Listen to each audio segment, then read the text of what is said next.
In the swirling storm of British politics, few names ignite passion quite like Nigel Farage. And now, after years of controversy and comeback, Farage has done something that's left even his fiercest critics stunned. He has demanded an urgent, private audience with King Charles.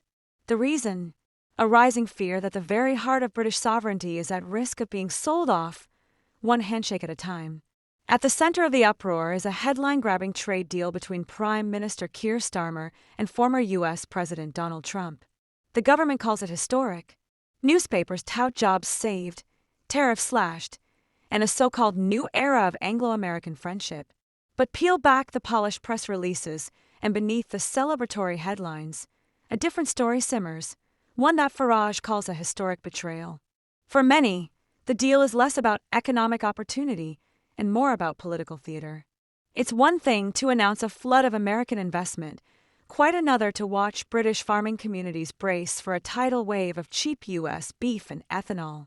Local producers, already struggling, now face a new competitor, one with deeper pockets and fewer regulations. Ministers insist British food standards will be protected.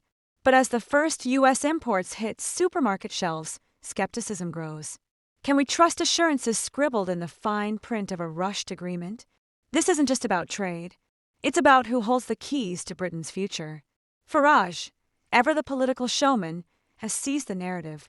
His move to demand a royal audience isn't just a headline grabber. It's a clarion call for millions who feel the ground shifting under their feet. In his view, Britain has surrendered not just economic leverage, but a piece of its soul. Try telling struggling farmers this is a victory, he thundered at a recent rally. This isn't competition. It's economic sabotage. The timing of the deal only adds fuel to the fire. On VE Day, a date synonymous with Britain's victory over tyranny, the Prime Minister stood shoulder to shoulder with Trump for the cameras. To some, it was a fitting tribute. To Farage and a swelling chorus of critics, it was a painful irony. A day that once symbolized independence now risked becoming a symbol of capitulation. But perhaps most remarkable is how Farage's message is resonating outside his usual base. Rural Britain, once a stronghold of Conservative support, is simmering with frustration. Even some senior Tories are breaking ranks. Shadow Business Secretary Andrew Griffith didn't mince words. The UK got shafted. Treasury Secretary Darren Jones admitted the deal wasn't ideal, only better than nothing. Is that the new standard? Better than nothing. Behind the scenes, Farage's movement, Reform UK, is gathering steam. Voters, weary of the endless cycle of broken promises from both Labour and the Conservatives, are looking for a new champion. Many see Farage's dramatic move not as political theatrics, but as a necessary stand. The people, he argues, have been used as bargaining chips in a global game played by career politicians and backroom dealers. Worse still, the fine print of the deal reveals the UK has given ground on key sectors.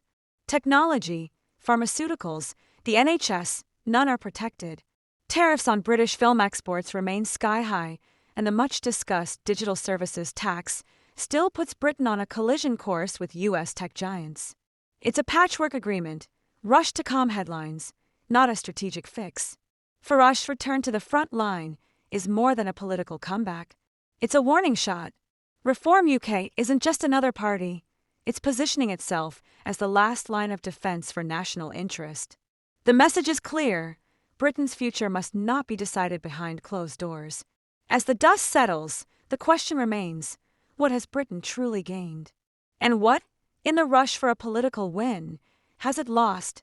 For now, all eyes are on King Charles and the corridors of power. Farage's unscheduled meeting may prove to be just the beginning. One thing is certain, Britain's reckoning isn't on the horizon. It's already here. And the nation, for better or worse, is wide awake.